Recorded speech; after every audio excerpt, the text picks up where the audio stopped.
Today's theme is leadership. And there is a specific reason as you flow, because all these leaders are there in Calcutta. What else can be a better theme than having a leadership as a theme? And these people sharing about their leadership quality. So each and every person is going to talk something which we all can actually add in our own life. Okay. So before welcoming one of the greatest leaders in the mutual fund industry, Aashish, we will just do MFRT ka tempo high hai once again. And may I request Aashish to please come up so that we all do it in front of you. And we also see you doing that. हाँ, तो कुछ लोग पूछते हैं कि जो CEOs और MDs आते हैं, ये लोग भी करते हैं क्या MFRT का टेम्पो हाई है? बोले हाँ, ये भी बनते हैं, ये कोई दूसरी मिट्टी के तो बने हैं नहीं। और कल हमारे उदानी जी हैं, कहाँ है उदानी जी? हाथ उठाइए। तो मोता जी हमारे प्रेसिडेंट हैं, लेकिन उदानी जी हमारे मस्त प्रेसिडेंट हैं। तो उन्होंने ऐसा भी बताया कि कुछ चाइना में रिसर्च चल रही है, when you are doing this, no, actually you can never have cancer if you do this. So there is a certain strategy, probably he can share that video also with us. So, okay, before Aashish starts, let's all do it. MFRT ka tempo! MFRT ka tempo! MFRT ka tempo! And we all need to clap.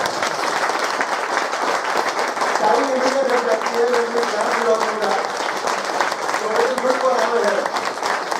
And to inspire the speaker so that he can speak his heart. So welcome Aashish.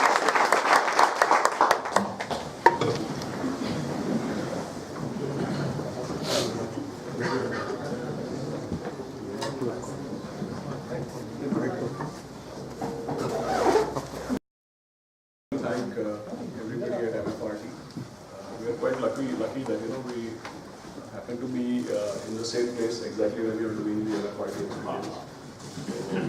So, thank Motaji and Kanak and Bhavesh, everybody for giving us an opportunity, calling us here and giving us an opportunity to speak to you. Normally Akhil and we don't travel together, so even Akhil is here with me. I'll invite him to share a few thoughts as well. But what I'm going to do maybe next 10-15 minutes, share what I can understand of what is happening right now, and also we'll be here sometime so we can listen to what you are also thinking. I think that most of the people in the room, they might have spent about 15-20 years in the industry. Some people might have started relatively recently, but what I can see is mostly experienced people in the room. So on an average, we would have been in wealth management for last say 15-20 years. Yes. 2 decades. Yes. 2 decades. So what I would say is that this year even I will finish about in 2019 I will finish 20 years. So this year maybe 19 years. What I can say is that whatever we have been doing in the last 15-20 years, I think all of that has been a preparation for this day. Reason why I'm saying is that sometimes you keep doing something, but you don't achieve, or you don't get to what you really wanted to reach, and then suddenly there is a confluence of factors. एक साथ बहुत सारी चीजें हो जाती हैं, जिसकी वजह से आप जिस चीज का भी इंतजार कर रहे थे या जो भी तपस्या आप कर रहे थे, everything gets fructified at the same time. So I'll give you a few examples. When all of us started our career, like I started in 1998, 1999, I was a trainee. At that time onwards, we have been telling people that mutual fund industry will become very, very big, and interest rates will go down, tax compliance will increase, people will move their physical savings into financial savings, our economy will become more and more formal. So these big words which people use like formalization, financialization, all these things we have been saying. Whatever we have been forecasting in the last 20 years, I think it is quite amazing that everything has happened in 2017. It could have happened over a period of time also. Sometimes some things happen very gradually. But what I have seen is that first 15-20 years actually almost nothing happened. Right? Because till 1.5 years back, the entire industry was about 6 lakh crores. I remember, on the AMFI board, I think 2 years back, there was a plan which was made which said that we should be 20 lakh crores by 2020. It was widely publicized also, and it was submitted to SEBI also. There was press-related discussions of these things also. So what I can say is that first 15-20 years, almost nothing happened, correct? Because if you, in the industry started in 1964 actually. So from 1964 till 2014, you reach 6 lakh crores. And in the next 2 to 3 years, you move from 6 lakh crores to 23 lakh crores. So that's why I said that, whatever we have been doing for first 15-20 years, you can imagine that actually nothing happened. And everything has happened in the last 1.5 years. So treat this, what I would say to you is that treat this as a golden opportunity. Because in everybody's lifetime, in every industry, in every country, in everybody's lifetime, there is always that one window of time when destinies and fortunes are actually changed dramatically. If you take, all of us are very, very used to giving examples of US. So we make all these charts of, if we want to show long-term equity record, then we show US history, correct? Sometime if you have time, go to Yahoo Finance or whichever websites and download the 100-year index chart of the US, whatever Dow Jones, S&P. If you take that 100-year chart, it looks fantastic. That is where all the data comes, that long-range history is 10% CAGR in the US and all this data you see. If you look at that chart very closely, what you will realize that in the US also they talk about a 100-year history. But the entire chart, the entire movement has happened between 1984 to 2000. Before that is a very, very gradual slope. And from 2000 to 2010, it went actually nowhere. And in the last 2 years again, there is some kind of up move which has started. So why I am giving you an example of US is because in a country with a 100-year plus history of stock markets also, the entire movement has actually happened in a window of 15 to 16 years when everything became transformational and everything actually changed. So every time there is a big movement in the market, people like me come and say that this is really transformative, the world is going to change, correct? And there are these very, very famous words which are very dangerous, that this time it is different. So however dangerous it may be, and 2 years later you might say that I am foolish, but I would still like to stick my neck out and say that this is actually transformative. Because whatever you have done in the last 15-20 years, all your results are going to come in the next 2 years. And I think that most people who are doing this work, I think in the next 2 to 3 years, I'm sure a lot of them are already millionaires, but I think the number of millionaires are going to grow multifold. I'm sure your clients are millionaires, and a lot of your clients, you are making them millionaires also. I'm talking dollar millionaire, I'm not talking Indian millionaire. So don't listen. Everybody's staring at me, millionaire. I'm saying dollar millionaire, right?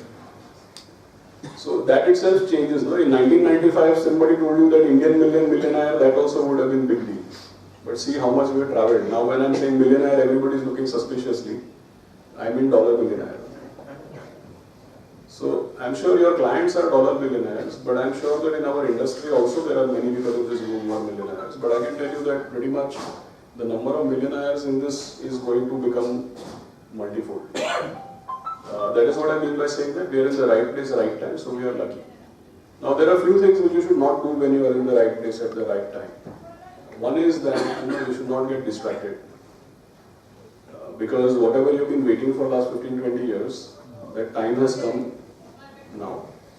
And every time when something is happening, there are many people who are very, very skeptical. There are many people who are very, very negative. Correct? There are some people who are very, very contrarian. It's very fashionable in today's world, it's very, very fashionable to be contrarian. But do you know that there are some people who are contrarian at the right time, and there are some people who are always contrarian. You come across these people? Yeah. Always contrarian. Yes. So if somebody is always contrarian, what is the chance that they are going to be right? Never. The exact probability is 8%. If you are always contrarian, your chance of being right is 8%. You know why? Because even a clock which is not working, that is right 2 times in a day. In a day there are 24 hours. So if you are right 2 out of 24 times, your probability of being right is 8%. So don't be always a contrarian and don't listen to contrarians actually beyond the point. I saw a very interesting chart, I'm in some WhatsApp groups, maybe I'll forward it to you and then you can circulate. Somebody in the US sent a made a very interesting chart which I downloaded from somewhere. It says that you take different data cuts of the stock market. Okay, so you say one thing that, okay, if yesterday the market has fallen by X%, then today, what is the chance that the market will go up? That probability is 66%. Okay. If last 1 month the market has been negative, what is the chance that tomorrow morning the market will go up? The probability is 66%. So they have taken different data cuts that in the past, if this is how the market behaved, then tomorrow whether it will go up or down. Any data cut you take, tomorrow morning the market will go up, the probability is 66%. So what it basically tells you is that in a growing economy, the chance that the market will go up is 66%. So what I'm trying to explain to you is that there is no point in being cynical or negative or contrarian, right? And any which way, people who come on TV and people who have to make a general pronouncement, like if you call me and tell me that, okay, give a view on the market every time we are called on CNBC, what do you expect me to say? Cautiously I'll give all kinds of disclaimers and say that 1, 2, 3, 4, 5, 6 things are going to go wrong, but I think eventually things will be fine. What do you expect me to say? You expect me to say that upar jayega ki niche jayega? Right? So don't believe in what people are saying actually on TV, right? Because they have been called to give a general view, and that general view is totally irrelevant for you or for your clients. Because what is relevant for your clients or for you is basically that right now I have this portfolio in my hand. What is it that we are actually supposed to deliver? And then you are making some asset allocation and making some decisions. It has nothing to do with what will happen in the market. The other important thing is that don't be cynical, don't be negative, because this is your time. You have a time window of 3, 4, 5 years, which is going to be make or break. Any ambition that you can think of, make the biggest, wildest ambition.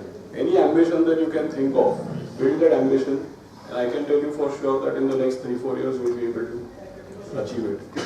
I don't need to tell you why this is transformational. I don't need to tell you what is RBI doing and what is government doing. You all can read all of that. But the number of things that are happening, this is truly transformational. So think of what you want to achieve, and I can assure you that you will be able to achieve that. Now, when I'm saying that we need to be positive about our industry, about our economy, and about our markets, I don't mean to say that you should be blindly positive. It is our duty to think of probabilities. Right? I'll give you an example. A lot of times, let's say nowadays people are discussing that what will the budget be. Correct? Now when everybody talks about the budget, if you again watch TV or if you see the newspaper, people say that the government has to be fiscally prudent. They should not come with a populist budget. The macroeconomy is going to be difficult. Now what I realize is that these people are thinking about how the things should be. चीजें किस तरह से होनी चाहिए. Right? So people are always saying and thinking in idealistic terms that how should the things be. But as an advisor, it's not our job to think about how things should be. Theoretically, yes, the government should be fiscally prudent. Theoretically, yes, our fiscal deficit should be 3% or maybe even lower. Theoretically, yes, the bond yield should go down. Correct? But we are advisors. Our job is not to think about how things should be. It is our job to think about how things would be. And more importantly, we have to think probabilistically, means that we have to think how things could be. हमको ये plan करना है कि क्या हो सकता है, हमको ये प्लान नहीं करना है कि क्या होना चाहिए. क्या होना चाहिए वो थियरी में सबको बराबर पता है. So when you are making a plan, even I said that market going up, the probability is 66%. Contrarian being right, probability is 8%. Correct? So what I'm trying to explain to you is that you have a very, very positive environment. Next 3, 4, 5 years, I think is going to be mind-blowing for everybody. But at the same time, cover your base. By cover your base, what I mean is that you make every plan or make every advice which is tailor-made to the client. And then you see how to give them the right exposure, because you have to be prepared for any probability. I'll give you an example of what I mean by probability. Every time the budget comes, people talk about taxation on long-term capital gains. right? Are your client asking you about this? No. People are not asking, but you are reading in the papers. Now look at it this way. If at all, till 2005 there was tax on capital gains. Correct. So this year, next year, when they do it or whether they don't do it, I don't know. But if there is a tax on capital gains, is there something shocking about it? Not really. It was there in the past also. Now, what I mean by thinking probabilistically is that if they actually introduce tax on capital gains, then what do you think will happen in the market? Not much. Temporary it is But it will be the most amazing opportunity for people. You know why? Because nothing in the fundamentals will change. There is no change in fundamentals. Correct. Secondly, when it comes to investment options, whether there is tax or no tax, people are going to make a decision on investing depending on whatever relatively जो भी उनको alternatives available है. People are going to see what is fixed income, what is real estate, what is gold, what is equity. Then people will see the relative attractiveness and then they will decide. So ultimately, if people have to invest in equity, they are going to invest in equity. So you put 5-10% tax, that is not going to change. But just because a tax is announced, what will happen in the market? There will be some sentimental impact. The market might fall 10%, 12%, whatever it might fall. Right? But that will be the biggest godsend opportunity, because how many times it happens that markets give you correction without change in fundamentals? ऐसा कभी होता ही नहीं है कि बिना fundamental change हुए big correction in markets. So that will be your biggest opportunity. So what I am trying to explain to you is that this is an example of probability. कि क्या हो सकता है इसके बारे में सोचना चाहिए, क्या होना चाहिए उसके बारे में सोच के तो there is no use, because things never work in a idealistic fashion. The last thing which I would tell you is that nowadays what has happened, what I am seeing, at least I meet a lot of clients, what I am seeing is that the clients have decided that they will invest. Okay. Nowadays, previously we had to tell people that, because we are only into equity, so whether market is 10,000 Nifty or 5,000 Nifty, we are going to talk about equity only, correct? But in the past, we used to make long presentations about why people should invest in equity. Nowadays, clients have decided they are going to invest in equity, they only want us to say where to invest, correct? So these are the times when you have to seriously calibrate or moderate the expectation, and there is a proper science behind this. There are two science behind this. When inflation rate is 8% and interest rate is 9% or 10%, then equity will give 15-20%. It has given even more, correct? But when inflation is 4 to 5% and interest rate is 7 to 8%, then why should equity give 20%? Because we are concerned with the real return. We are not concerned with the nominal return. So if you take 12% minus inflation, the client gets 8%. If you take 16% minus inflation of the past, the client still gets 8% real return. So what is most important, and second thing is that when interest rate goes down, right?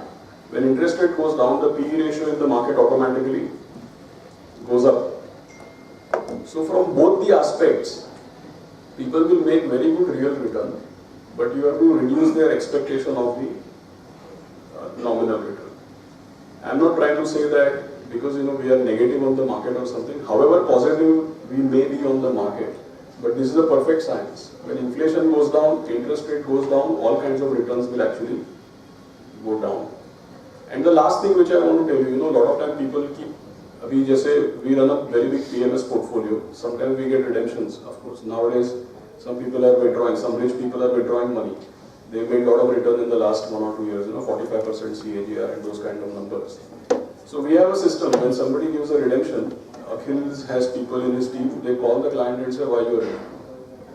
The most common thing nowadays which I am hearing is that we want to book the profit and we want to buy some property. This is because people are doing value buying in the property. Now I tell you something that when we meet people, we can get the pulse. The biggest property developer in Bombay,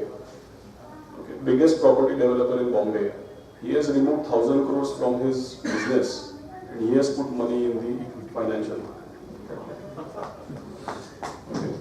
So this is where the actual things are. So that's why I said that there's no point in being too much contrarian all the time. You have to participate in the way things are actually happening. I'm not also saying that you should be a momentum player. I'm just saying that whatever you've been waiting for in the last 20 years, that is going to happen in the next 2 to 3 years. So be focused and don't get too carried away with these discussions about the technology and the regulation and all these things.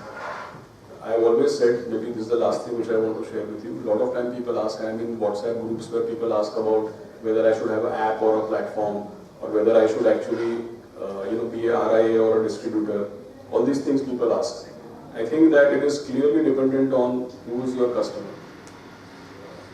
If your customer is 28 years old and all the information he gets is from the online world, okay, then you better be somebody who provides an app and online access and this kind of interface. But if your customer is 60 years old and he has a different set of requirement, then you don't need any RI or any technology. So what you need to do, I think we discuss a lot about technology and about regulations. What you need to do depends on only two things. Who's your customer? What is your customer's requirement? And second is, what is your competency? These are the two things which you need to think of first. You don't need to think so much about regulation or technology. Because what you need to be depends on your competency and your customer. So this is just few messages which I wanted to share with you. Thank you very much for listening me out. It's a pleasure to speak to you. I wish you all the best. I think there are a couple of things. I'll just hand over to Akhil for a couple of minutes because there are a few things that we would like to share. Akhil. Thank you very much. Thank you.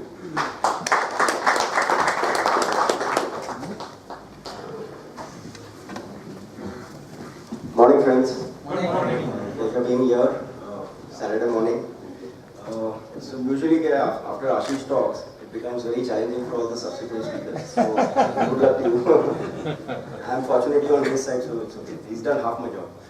So nothing much. I'll just take on from what Aashish just spoke. A couple of thoughts which I have, which are close to me, or the way I feel about this business and how this business will shape up in the future. So I think there are two things. One, I think almost on a daily basis we are faced with two challenges.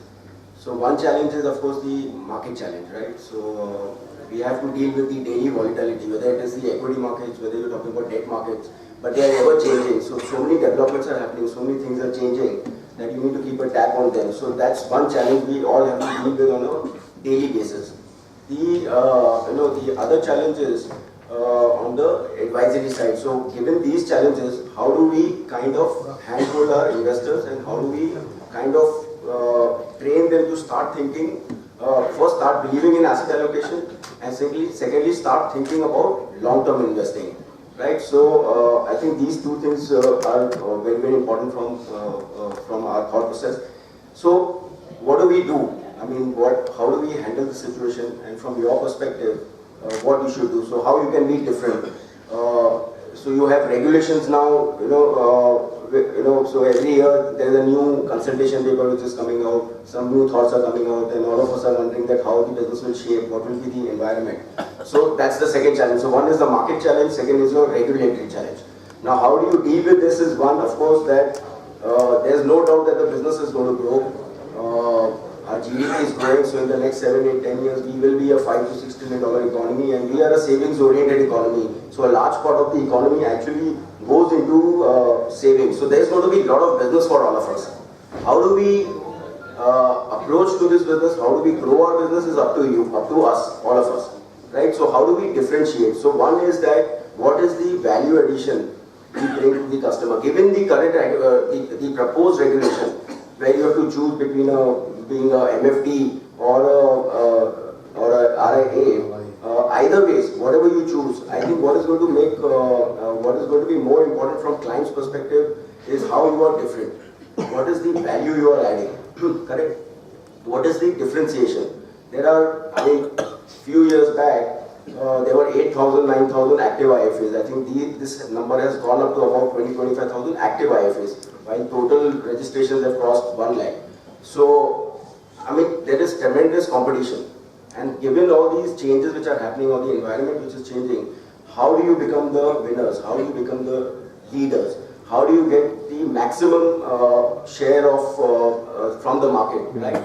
So I feel that we need to spend a lot of time, kind of introspecting how we run our business, how are we adding value, what is the differentiation, what is the USP, right? What is the core competence? Aashish talked about core competence. So what is the core competence?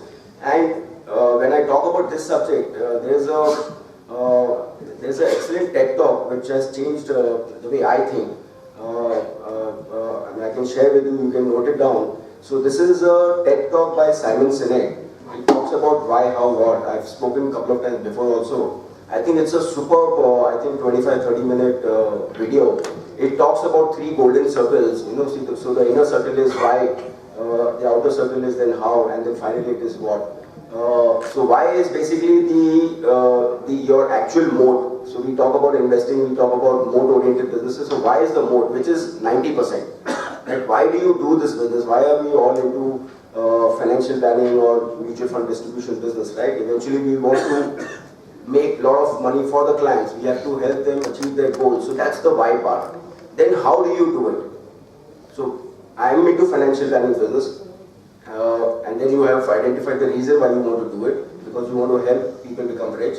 Now, how will you do it? So, what are the processes? So, more often what happens, what I've seen is that all of us are eventually sales people, and eventually what we are doing all the time is actually just selling.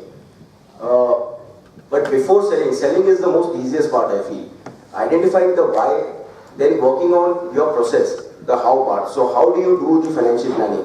What are the processes? How do you identify the funds? How do you do the risk mitigation? So that part you have to document this. If I have to just give you a small example, if I link it with Motilal Oswal AMC, see, we are only into equities. Why we do equities? Because we feel we have 30 years experience in equity and we can help people create wealth through equities. How we do it is through our process, which is the QGAP process, right? So the quality, growth, longevity, price, these are the filtrations we use to identify the future wealth creators. And then what is eventually the product? So the Focus 25, Focus 30, Focus 35 are the products. Similarly, why for you has been established, how is what you need to work, and when you have figured out what is the process, then you need to document that, and when you go to your clients, you have to share this is how we do it. So there's an interesting video which Aashish was sharing yesterday. There's a advertisement of Maruti. The message is that basically Indians, when they before buying a car, all of them are kind of one question on their mind is basically kitna deti hai, what is the mileage? So all of us are bothered about returns, 20%, 25, 30%. But how does this return? How do you generate the returns? What do the fund managers do? What is the process behind generating those returns? Once you figure out that process, then visualizing what the future could be will become much more easier. So I think why, how, what, I think this is, it has really helped me change the way I think. I would suggest that all of you go through. So that's one way of differentiating, adding value to the investors. The other thing which has made a lot of difference in my career is this book which I had to be, it was actually pushed on me to read it by our chairman, Mr. Oswal. So this book's name is Ultimate Sales Machine. Right, so it's become a Bible in our organization. Most of the businesses we practice the learnings from these books. And what this book, the biggest learning from this book is that the author says, if you look at the entire sales community, so there are 2 kinds of people, right? There are strategic people and there are tactical people, right? So what the book says is that 91% of the people are tactical people. And what you mean by tactical is it's all about here and now.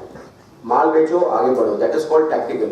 How do I achieve my target, 1 crore, 5 crore, 10 crores, move forward. So that's very, very tactical. There is no strategy behind it. So that's 91% of the people. Then 9% of the people are the ones who are very, very strategic. So they'll sit down, they'll think about a strategy, they'll have a plan, they'll have some method to the madness. So that's the 9%. And then you have 1% people who are a mix of both strategy and tactical. So it's important to have a strategy, and it's also important to be equally tactical. Being either may or may not work for you. So I think that's the biggest learning I got from this book, Ultimate Sales Machine. So the TED Talk, Why, How, What, and this book, Ultimate Sales Machine, I think these 2 can help you give a lot of ideas on how you want to design your business model and how you want to kind of grow your business. From equity perspective, so until 5 years back, before joining Motilal Oswal, I never really bothered about understanding equities as an asset class or debt as an asset class. We were purely salespeople. So come to people like you, build relationships, pricing, performance, brand, promotion. This was the way we used to sell. But I think things have changed now. And when I joined Motilal Oswal, it's all about equity, it's all about knowledge and research. If you call us, that's the quality which goes. So I think one book by Pat Dorsey, 5 Principles to Successful Equity Investing. I think understanding moat and growth. So that book taught me to understand equities as an asset class. Now, when you read and spend time, gaining knowledge, believe me, there are so many things that, I mean, your thought process starts changing. And when you meet your clients, I mean, rather than having a cup of tea or discussing things here and there, or discussing, let's say, politics, or, I mean, all these sort of things, that doesn't add value to the client. But the moment you start, I mean, you become knowledgeable, you have a lot of insights which you get from reading books or watching videos, articles, research papers. I'm sure there are a lot of bloggers out here also. I mean, when you read that, you have some ideas to share with the client, and that's how you engage the client, and that's how you win the confidence and and then you get a deeper wallet share. So because of portfolio management service, we meet a lot of customers. Most of these large banks and wealth management outfits typically take us for joint calls, and it has worked for me. So when we shared things what are happening, when you talk about macros, when you talk about micros, when you talk about business stories, when you talk about all these things, clients really get engaged. And the meetings go on for like 1 hour, 1.5 hours, 2 hours. It's very, very encouraging. So I think these are challenging times. A lot of things are changing, and we have to change with times. As they say, that change is the only thing which is constant. So try and kind of work on yourself, have learning mindset, keep changing, keep growing, and I wish you all the best. Thank you for inviting us. Pleasure talking to you all. Thank you.